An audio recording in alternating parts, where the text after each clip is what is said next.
Hey everyone, welcome to the Defenders testing video. Since I know a lot of people are going to be reviewing the Defenders, I thought I'd do something a little bit different, so instead of looking at the characters at maximum build with their new uniforms, instead I'm going to look at how the characters do just with the uniform first, so it becomes easier to see how much better they get with the uniform and then how much better they get with the upgrades to T3 or Transcending, Awakening, and so on. The builds that I'm going to be testing are pretty bare bones. Some of them don't even have an ISO 8 set yet, and all of them have Invincible and no damage proc at all. I'm mostly just running with the builds that I had before, and since these characters weren't really that good, my builds weren't that good either. But yeah, I'll show that off in a few seconds here. I also want to note that since the last time I made a video, I upgraded my cards. It's kind of an understatement. I'm currently working on a video about that, so I should have it out sometime later. By the way, the reason I wasn't holding my laugh in there a bit was because I have about, I think 90 to 100% energy damage now, and roughly around 110 to 135 physical damage with a proc.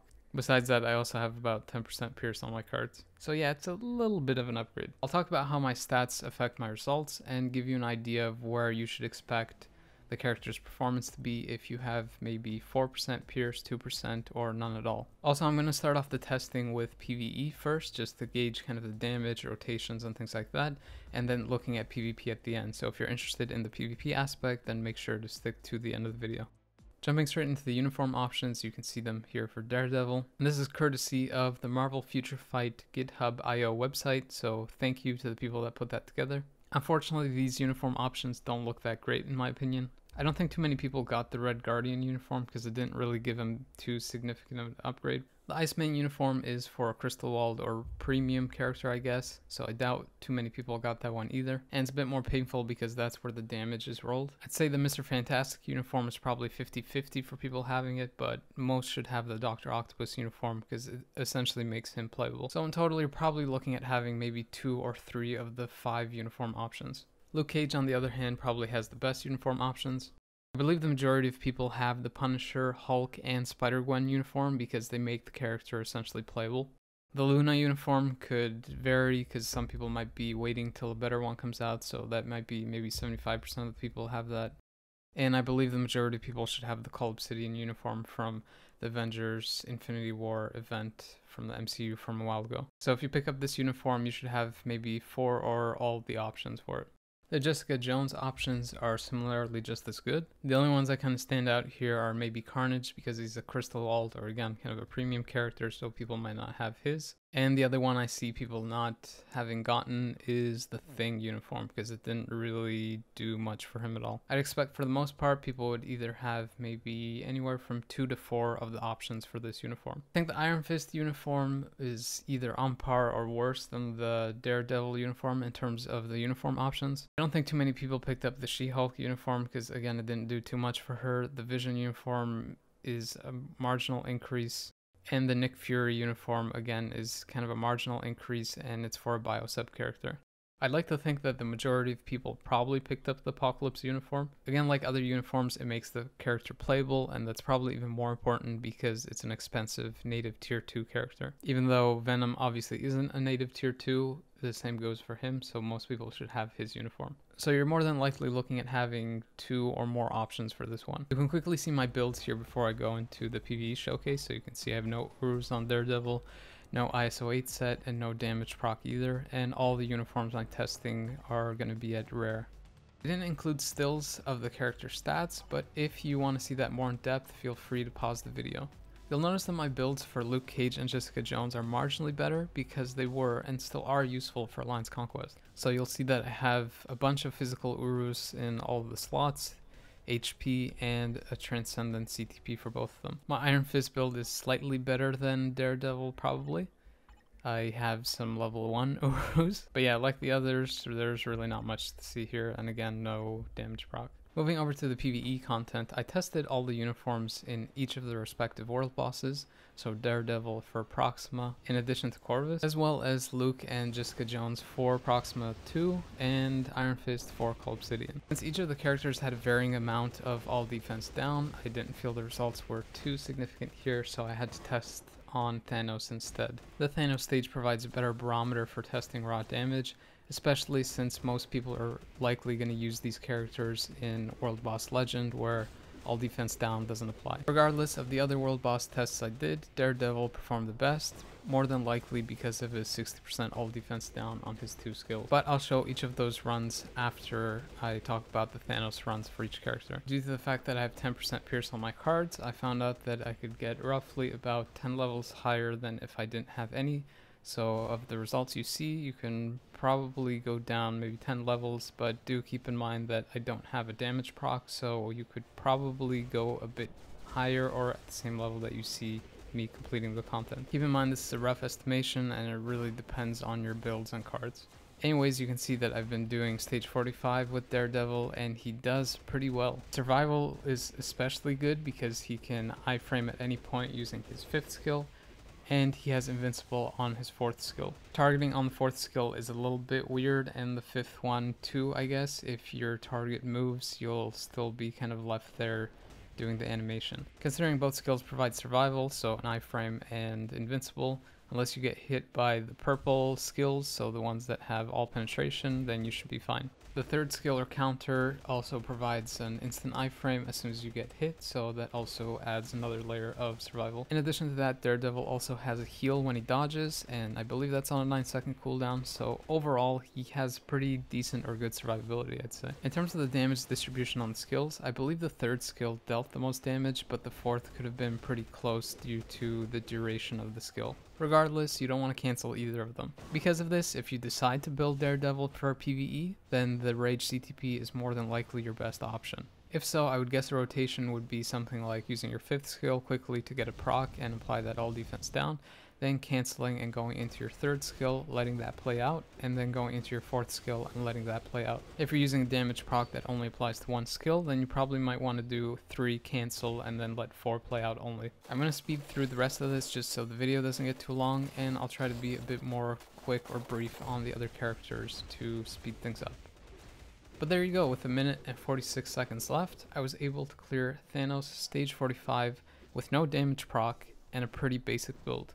With the exact same build and slightly different strikers, I was able to clear Proxima stage 99 with 2 minutes and 10 seconds remaining. Keep in mind that you have to take these particular results with a grain of salt because the pierce damage does a lot of the heavy lifting. With around 2% pierce damage on your cards, you could maybe expect around a stage 89 clear with no damage proc. With no pierce and relying only on defense down, you're probably expecting significantly lower than that. If I had to guess, I'd probably say 5 to 10 stages even lower. I didn't really have to put ignore dodge strikers on the run I did with Corvus, because Daredevil does get 70% himself from the uniform. Regardless, I was able to clear stage 99 just a bit faster with 2 minutes and 33 seconds remaining. Moving on to the other defenders, I tested them on stage 40 of Thanos instead of 45, because like I mentioned previously, Daredevil performed a little bit better than them. I wasn't really expecting much in terms of damage coming out of Luke Cage's new uniform, but I have to say I was pleasantly surprised at the results I got.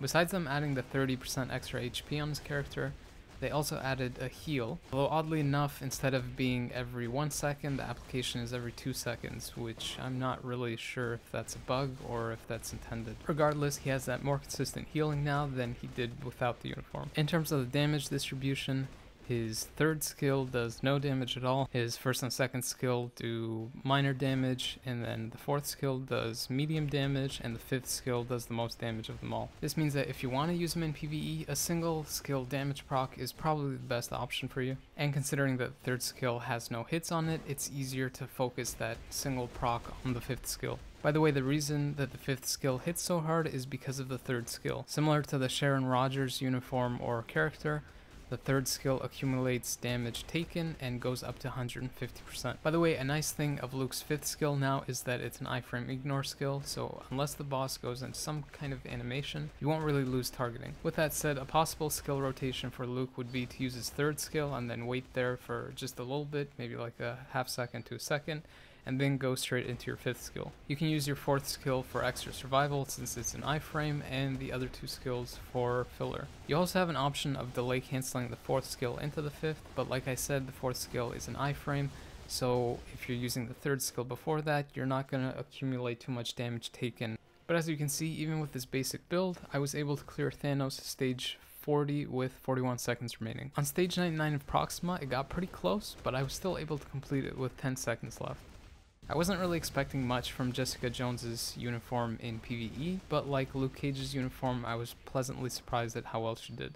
Of the 4 uniforms, I'd have to say that this one probably got the most drastic buffs, at least in terms of numbers. The uniform itself provides up to 50% increased damage to all defenders, as well as up to 95% damage mitigation when defender characters drop under 35% health. So as a support, this is pretty amazing for both PvE and PvP. However, as you'll see here, Jessica Jones does PvE pretty well now. Even though she doesn't have an accumulation skill, she can maintain up to about a 75% damage increase to all of her skills. Coupled with her passive, that means that she has essentially 125% increased damage all the time. In terms of her skill damage distribution, the 3rd skill does decent amount of damage, the 1 or 2 are pretty much fillers, and the 5th and 4th ones do the most damage. Ideally, if you're building her with a single proc, then you would want to proc on the 4th skill. In terms of rotation, you'd probably want to do the 5th skill maybe at the end of your proc, and then as soon as you hit the ground, you want to cancel and go straight into your 4th skill and let that play out. I'm not really too sure how the 3rd skill can be incorporated into the rotation if you have a single skill damage proc, but I don't think it really matters too much anyway because the cooldown on the 3rd skill is pretty long. You could also potentially use a rage, but the other skills don't really offer too much, so the only benefit I see there is just making it easier to basically time the proc. But yeah, surprisingly enough, even with 17 seconds left and being at level 60, not even 70, so still taking those world boss hit registration penalties where you missed a lot, I was still able to clear stage 40 of Thanos. Unfortunately, my Proxima run was a bit rough, but that was kind of expected since she doesn't really have too high all defense down. And again, I was still level 60. Although I still managed to get to around the halfway mark in terms of health and on the timer, so she probably could have finished this with just a few seconds left. And last but not least is Iron Fist. From the testing I did, Iron Fist ended up being pretty much just a little bit under Daredevil's performance in PvE, but this could probably be attributed to the fact that I have about 30 to 40% less energy attack than I do physical attack. If I had to guess, I'd say that Daredevil and Iron Fist probably perform equally in PvE, or at least close to it. However, that's not the case in PvP, as you'll see in a little bit. The damage distribution for Iron Fist skills are that he does no damage on his 3rd skill, similar to Luke Cage. He does minimal damage on his 1st and 2nd skill, and does good damage on his 4th skill, and the most damage on his 5th skill. This means that, like Luke Cage, he was designed to basically utilize a single skill damage proc. Of the 4 characters, I'd say that Iron Fist probably has the easiest and most satisfying rotation to follow. You essentially want to use the 3rd skill, and then go right into your 4th skill and cancel it as the camera kind of goes up a little bit, so it's a delayed cancel, and then you go into your 5th skill. Unlike Luke Cage's 3rd skill, this one is damage accumulated for damage dealt. So once the 4th and 5th skill make contact, you should see the health bars kind of flying off and the damage spiking. Besides this, the uniform also provides a 5-second invincible and a 30% HP recovery when you drop under 50% health. As a result, it's pretty easy to keep him alive in PvE content, and his passive does provide him with a good number of passive stats.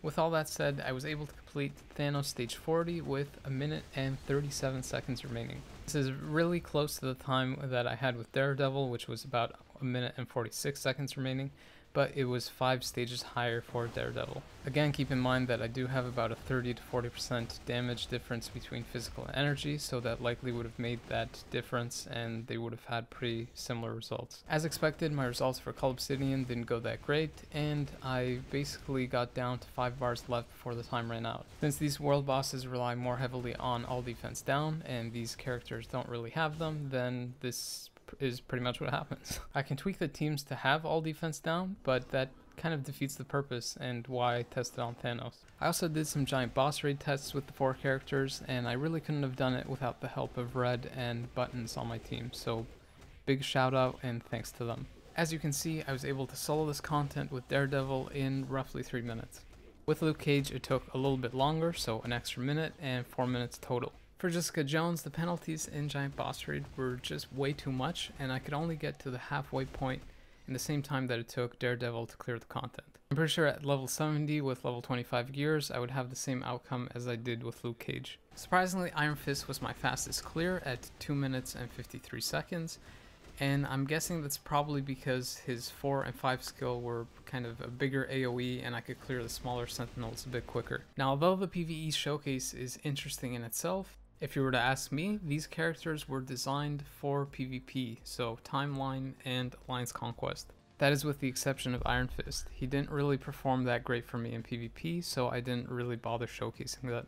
Unfortunately for him, the 4th and 5th skill are where most of his damage is, and because there's little gaps in the iframes, they can be cancelled. This is okay for his 4th skill, but if his 5th skill gets cancelled, he doesn't really have any other skills to do damage. But like I was saying, I only show a bit of the PvP content here, just to show you what Jessica Jones, Daredevil, and Luke Cage can do. I didn't show much more than a few clips, because it doesn't make that much sense. And this is largely due to the fact that a character's PvP ability is usually based when they're at max build. However, when I finish building them, I'll have a follow-up video showing what they can do in PvE, as well as what they're capable of in PvP. Including Alliance Conquest and what teams you can pair them up with. I tested each character on the same player, and I have to say the results were quite amazing. All these tests are on auto, and you can see at the top that I have a couple of buffs there because I'm in Challenger League. Unfortunately, I can't get rid of those, but they were applied to universal types, so it doesn't really impact the showcase here. Give a fair start to Daredevil. Unfortunately, I had to kind of move around a little bit at the beginning, so his skills weren't all on cooldown. But you can already see that at level 70, his 3rd skill alone can pretty much one-shot Sentry. Besides this, while testing, I found out that Daredevil's 4th skill provides him with immunity to guard break penetration. So that means Jean's 5th skill and most of Sentry's skills won't knock him out of that skill. The 5th skill is a relatively decent length iframe and does a lot of damage. It can potentially one-shot characters, especially after the 3rd skill is used and the accumulating damage is active. You can easily see he's basically a meta killer. He's probably on par with Rogue and Black Widow, possibly better. Before I can show Luke Cage, I have to kind of re-show what his stats looked like when I did the PvP testing because he was only at level 60.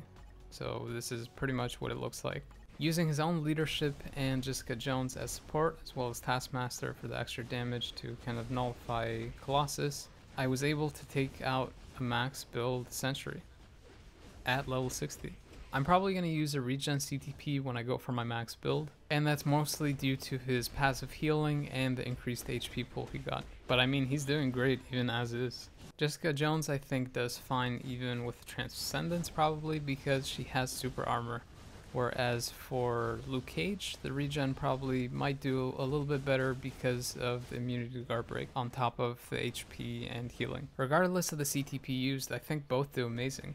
The synergy that they provide one another and the iframe ignore skill that they have really push them ahead. If either of these characters at level 60 with the builds that I have, which are pretty basic I have to say, can take out a Sentry at max build, that's a pretty significant upgrade for PvP, especially considering the host of penalties that they receive just for being level 60. I mean, look at this madness. Even with the type disadvantage, Jessica Jones is still able to take down Jean at level 60. This madness is because she has mental damage immunity, and she can now apply it to her defender teammates. This should be pretty interesting for Alliance Conquest. Anyways, because I covered a lot of information, I decided to include an infographic at the end here to kind of display my findings and offer my recommendations. Daredevil seemed to do better in PvP, I thought, than PvE, and if I was to give him a CTP, I'd probably go with Regen and Authority first because he already has pretty good burst damage. Otherwise, you can go with Greed because he does have a lot of penetration in his kit already, so destruction wouldn't really work. Luke is definitely a PvP character. He has an even better leadership now and an amazing passive for reflecting physical damage. Besides that, his survival is even better because of the higher HP pool and the passive healing, and because he can knock characters out of their iframes for even more reflect and damage himself. As such, you'd probably want to give him a regen or authority because he can do a lot himself now, so that immunity guard break can be put to work. If you don't have that, Transcendence isn't a bad option either. Jessica Jones on the other hand doesn't really need the immunity guard break because she has super armor, so you could probably go with Transcendence first. Alternatively, you could also use a regen or authority. And her uniform, as we covered before, has an amazing offense and defense buff. but she's also a really good standalone character now too. Lastly, Iron Fist got some great upgrades as well. His damage is really good now, but sadly he's not really that great in PvP. As such, I would probably recommend Destruction if you are going to use him in PvP, otherwise I would probably go Energy. If you had to ask me which of the uniforms to get first, I'd probably say Daredevil because he becomes an amazing standalone character, and then Jessica Jones would be a very, very close second. After that, if you're more focused on PvP, then definitely go with Luke Cage, but if you want to try your hand at a little bit more PvE stuff, then I guess Iron Fist is a good third option instead. Regardless of these recommendations, if you are focused on Alliance Conquest, then Jessica Jones and Luke Cage are must-buy uniforms. If you've stuck around this long in the video, then thank you very much for watching. If you found the information interesting or useful, then consider maybe liking or subscribing to the channel. I also covered all of the Defenders testing in one video. If you would have preferred that I split them up into separate videos, then please let me know in the comments so I know for future reference. Anyways, thanks again for watching, but the video is now over.